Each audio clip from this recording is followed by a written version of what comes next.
नमस्कार, आप देख रहे हैं आपका अपना चैनल न्यूज इंडिया। मैं हूं आपके साथ गौरव किशोर शर्मा। आज से पहले जब हम महाकुंभ का जिक्र करते थे तो आंकड़ों की बात करते थे। हम बात करते थे कि आज विश्व का ये कीर्तिमान हमने स्थापित किया, लेकिन आज हम बात करेंगे महाकुंभ के समापन को लेकर के। महाकुंभ 2025 का आज समापन होने जा रहा है और इस समापन के दौरान मुख्यमंत्री योगी आदित्यनाथ ने अररियल घाट पर पूजा अर्चना की है। पूजा अर्चना के साथ औपचारिक समापन हुआ है। महाकुंभ 2025 का समापन आज हो चुका है। मुख्यमंत्री योगी आदित्यनाथ ने अररियल घाट पर पूजा अर्चना की, जिसके बाद औपचारिक समापन हुआ। मुख्यमंत्री योगी आदित्यनाथ ने इससे पहले अररियल घाट पर सफाई कर्मियों के साथ सफाई अभियान में हिस्सा लिया। तो ये मुख्यमंत्री Yogi Adityanath, deputy CM Keshav Prasad Maurya, deputy CM Brajesh Pathak सभी मौजूद रहे और मां संगम की पूजा अर्चना की। मां यमुना में दुधाभिषेक किया, पूजा अर्चना की।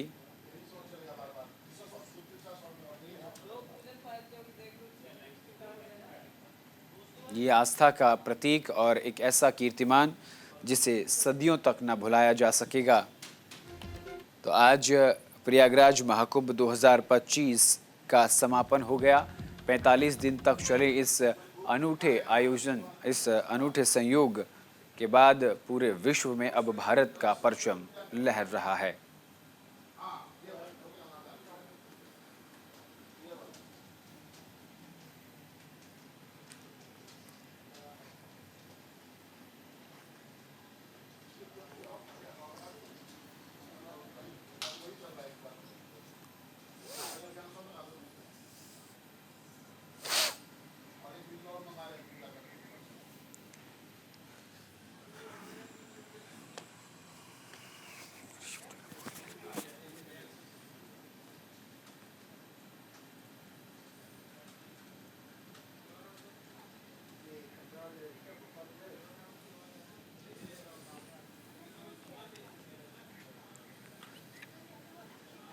और महाकुंभ का समापन आज हो चुका है। 45 दिनों तक चले दुनिया के सबसे बड़े मेले का समापन हुआ। मुख्यमंत्री योगी आदित्यनाथ ने अररियल घाट पर पूजा अर्चना की और इसी के साथ समापन की घोषणा की। महाकुंभ के सफल आयोजन पर मुख्यमंत्री ने गंगा आरती की। मुख्यमंत्री योगी आदित्यनाथ ने अक्षयवट और बड़े हनुमान मंदिर में दर्शन भी अब करने के लिए जाएंगे। थोड़ी देर में महाकुंभ को दिव्य, भव्य और डिजिटल बनाने वाले लोगों को भी सम्मानित करेंगे मुख्यमंत्री योगी आदित्यनाथ। साथ के साथ आपको बता दें कि महाकुंभ में 4 विश्व रिकॉर्ड भी बने हैं, जिसके प्रमाण पत्र आज मुख्यमंत्री योगी आदित्यनाथ के सामने दिए जाएंगे। नाविकों, यूपीएसआरटीसी चालकों से भी संवाद करेंगे मुख्यमंत्री योगी आदित्यनाथ। साथ के साथ डिजिटल मीडिया सेंटर में मीडिया कर्मियों से संवाद कार्यक्रम भी रखा गया है। तो ये बड़ी खबर, बड़ी जानकारी।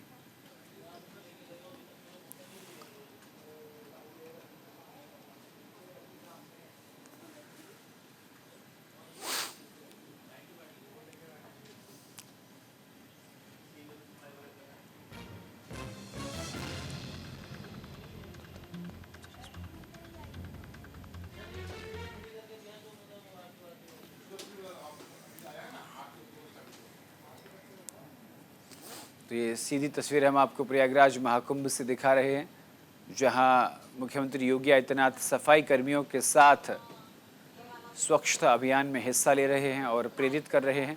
उनके साथ डेप्यूटी सीएम केशव प्रसाद मौर्य, ब्रजेश पाठक दोनों मौजूद हैं। तो नाविकों, यूपीएसआरटीसी चालकों से संवाद करेंगे मुख्यमंत्री Yogi Adityanath. Digital media centre में मीडिया कर्मियों से संवाद करेंगे मुख्यमंत्री योगी आदित्यनाथ।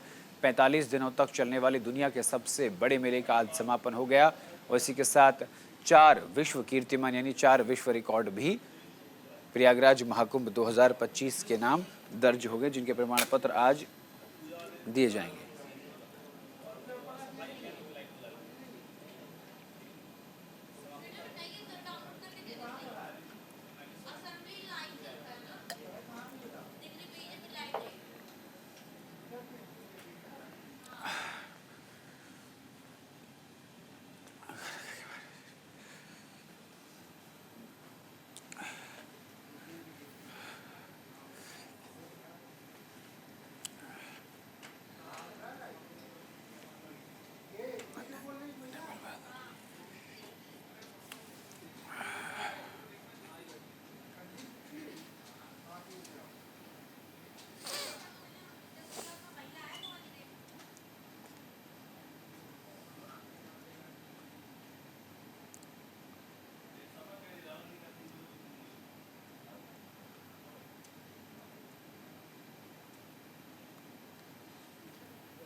ये 3 तस्वीरें हम आपको दिखा रहे हैं। प्रयागराज महाकुंभ के समापन के दौरान मुख्यमंत्री योगी आदित्यनाथ अरैल घाट पहुंचे। उनके साथ डिप्टी सीएम ब्रजेश पाठक और केशव प्रसाद मौर्य मौजूद रहे।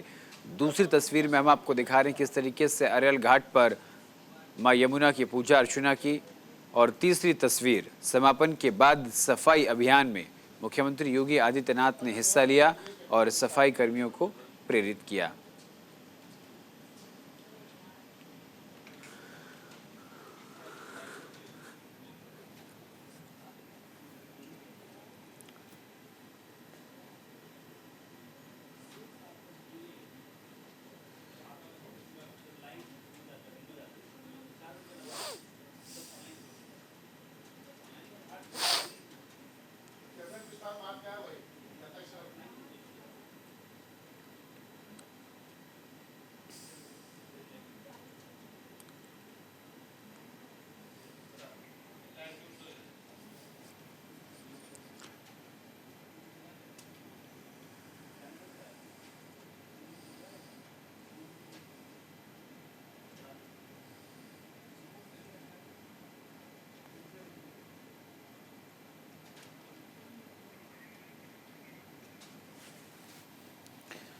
और इसी खबर पर विस्तार से चर्चा के लिए हमारे वरिष्ठ सहयोगी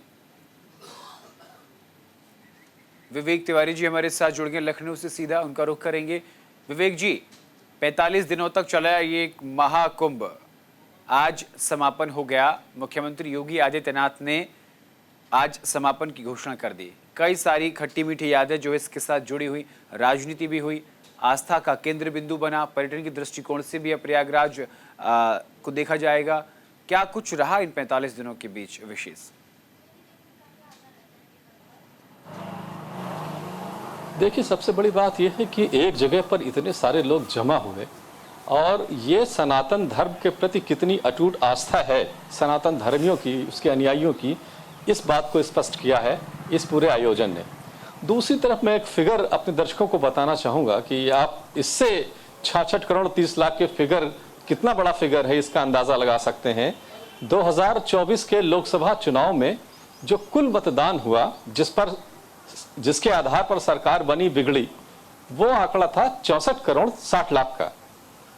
और ये आंकड़ा जो महाकुंभ में हुआ है लोगों के समागम का, वो 66 करोड़ 30 लाख का, यानी लोकसभा चुनाव के दौरान जितने लोगों ने मतदान किया उससे भी लगभग 2 करोड़ ज्यादा है। तो आप इससे अंदाजा लगा सकते हैं कि भारतवर्ष में सनातन धर्मियों की आस्था अपने धर्म के प्रति कैसी है और ये आंकड़ा कितना बड़ा है। ये शोध का विषय है। और वैसे जो मेरी जानकारी है कि दुनिया के जितने बड़े प्रोफेशनल्स हैं, इंस्टीट्यूशंस हैं रिसर्च और स्टडी के, वो इस पर शोध कर रहे हैं कि आखिर ये इतना बड़ा आयोजन लोग कैसे यहाँ पर आए और जो व्यवस्थाएं थी वो कैसे आखिर एग्जीक्यूट की गई, कैसे ये सब कुछ हुआ। ये अपने आप में तमाम शोधार्थियों के लिए एक शोध का विषय है, जिसमें बहुत बड़ी बड़ी यूनिवर्सिटीज जो विश्व की हैं नामी गिरामी, उनके जो शोधकर्ता है, छात्र हैं, विद्यार्थी हैं या रिसर्चर्स हैं, वो इस पर शोध कर रहे हैं। और ये भी आने वाले दिनों तक ये शोध चलता रहेगा, जिसमें अभी बहुत गुंजाइश बाकी है, क्योंकि बहुत सी छोटी छोटी चीजें हैं जो हम लोग के ध्यान में भी नहीं आती हैं, जो इस समागम के दौरान शोधार्थियों को नजर आएंगी। तो ये दुनिया के लिए भी, ये सिर्फ भारतवर्ष के लिए नहीं बल्कि दुनिया के लिए भी शोध का विषय है, क्योंकि किसी भी धर्म में दुनिया में जितने भी धर्म हैं उसमें इस तरह का आयोजन शायद ये पहली बार हुआ है। और जब अगली बार जब 12 साल के बाद महाकुंभ होगा तब शायद ये आंकड़ा जाकर के टूटे। फिलहाल 10-12 सालों तक इस आंकड़े को कोई टच करने वाला नहीं है। तो ये एक तरह की ताकत है सनातन धर्मियों की जो इस आयोजन के दौरान स्पष्ट हुई है, जाहिर हुई है, और यह शायद सबसे बड़ी उपलब्धि है। इसके बाद इसकी अगर कुछ कमियां रह गई होंगी, तमाम लोग जो एक परंपरा है कि जो मेलाधिकारी होते हैं या इस आयोजन से जुड़े हुए जो तमाम अफसर होते हैं वो डॉक्यूमेंट करते हैं इस पूरे इंतजाम को, इस पूरे प्रबंधन को कि कैसे इन्होंने क्या किया। तो बहुत कुछ अभी इस पर होना बाकी है। ये आने वाले दिनों के लिए इस पर इस तरह से चर्चा होती रहेगी। ये चर्चा अभी खत्म होने वाली नहीं है। बिल्कुल, प्रधानमंत्री नरेंद्र मोदी ने ब्लॉग लिखा है और उसमें युवाओं की सराहना की है कि युवाओं ने सनातन के इस अनूठे आस्था के केंद्र को लेकर के जो अपनी दिखाया है, अपनी आतुरता दिखाई है, वो आने वाले भारत के भविष्य को उजागर करती है।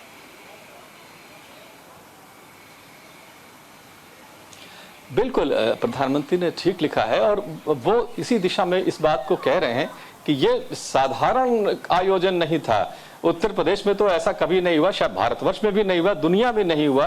तो जाहिर बात है कि लोगों का इसमें कौतूहल ये जानने का जरूर होगा कि आखिर ये सब कैसे हुआ, इतनी बड़ी संख्या में लोग क्यों गए, क्या इसमें खास बात थी, ये सारी चीजों पर शोध हो रहा है। देखिए प्रबंधन का अगर हम व्यवस्थाओं की बात करें तो इतने बड़े आयोजन में आपको खामियां कुछ ना कुछ तो देखने पर नजर आ जाएंगी, लेकिन बावजूद खामियों के आप इस बात को गौर करें, रेखांकित करें कि बावजूद खामियों के कि लोगों को जाम में फंसना पड़ा या डायवर्जन किया गया या बहुत ज्यादा भीड़ थी, कुछ कमी जरूर रह गई होगी, बावजूद इसके श्रद्धालुओं का आना कम नहीं हुआ। हम लोग ये मान के चल रहे थे कि मौनी अमावस्या के बाद जो घटना हुई है उसके बाद शायद कुछ कमी आएगी, लेकिन ऐसा बिल्कुल नहीं हुआ। यहाँ तक कि सामान्य दिनों में सोमवार मंगलवार को भी 1 से 1.5 करोड़ लोग प्रतिदिन स्नान करने के लिए वहां पर पहुंचते रहे। तो किसी भी चीज ने आस्था के इस सैलाब को रोकने की हिमाकत नहीं की और ना रोक पाई। बहुत सारे नैरेटिव भी चलाए गए तमाम तरह के सियासी दलों के द्वारा, लेकिन कोई काम नहीं आया। श्रद्धालुओं का की जो आस्था है वो संगम के प्रति और अपने धर्म के प्रति कितनी है, ये इस आयोजन ने साबित किया है। बिल्कुल। और इस इतने बड़े आयोजन के बीच में जो सफाई व्यवस्था रही, सफाई कर्मियों के योगदान को भी नहीं ठुकराया जा सकता, उनको नहीं दरकिनार किया जा सकता कि सफाई कर्मियों ने भी अपनी भूमिका का जो है निर्वहन अच्छे तरीके से किया। और यही कारण है कि आज मुख्यमंत्री योगी आदित्यनाथ सफाई करते हुए नजर आ रहे हैं। हाँ बिल्कुल, ये एक तरह का अभियान है जो उन्होंने शुरू किया। जाहिर बात है इतनी बड़ी संख्या में लोग आए थे वहाँ पर, तो कुछ कमी ज़रूर रही होगी। सफाई करनी अब वहाँ की बहुत ज़रूरी है घाटों की, क्योंकि बहुत कुछ अभी करना बाकी है और सफाई कर्मियों का काम आयोजन के समाप्त के बाद खत्म नहीं होता है, वो आगे भी चलता रहेगा, क्योंकि अभी कई दिनों तक सफाई का ये अभियान चलाना पड़ेगा, ताकि जो कुंभ स्थल के जो आसपास के घाट हैं और वहाँ पर अगर किसी तरह की कोई गंदगी हो तो उसको भी दूर किया जाए। और उसके लिए मुख्यमंत्री ने इस आयोजन की, इस अभियान की शुरुआत की है। देखिए सफाई को लेकर के भी रिकॉर्ड बना है कि एक जगह पर इतनी बड़ी संख्या में सफाई कर्मी एक साथ सफाई करते हुए दिख रहे हैं, यह भी अपने आप में एक विश्व रिकॉर्ड है जो बना है। इसके अलावा इतनी बड़ी संख्या में नाविकों को या बस के ड्राइवर्स को इतनी सारी बसेस, शटल बसेस चलाई गई, वो भी संख्या अपने आप में एक रिकॉर्ड है। तो रिकॉर्ड सिर्फ 66 करोड़ 30 लाख का भी नहीं, बहुत सारे और रिकॉर्ड भी बने हैं, जिसमें से एक सफाई कर्मियों का रिकॉर्ड भी है, यह भी अपने आप में विश्व रिकॉर्ड है। तो अभी जैसा मैंने बताया कि इतने बड़े आयोजन के बाद कमियां रह जाती हैं, गंदगी रह गई होगी, तो उसको हटाने के लिए वो साफ सुथरा फिर से हो जाए पहले की तरह, उसके लिए अभियान की शुरुआत मुख्यमंत्री के द्वारा स्वयं की गई है और ये आने वाले कुछ दिनों तक अभी चलता रहेगा। जी, बहुत बहुत शुक्रिया विवेक जी तमाम जानकारी के लिए। तो 66 करोड़ से ज़्यादा श्रद्धालुओं ने गंगा में आस्था की डुबकी लगाई और ये तस्वीरें आप देख सकते हैं।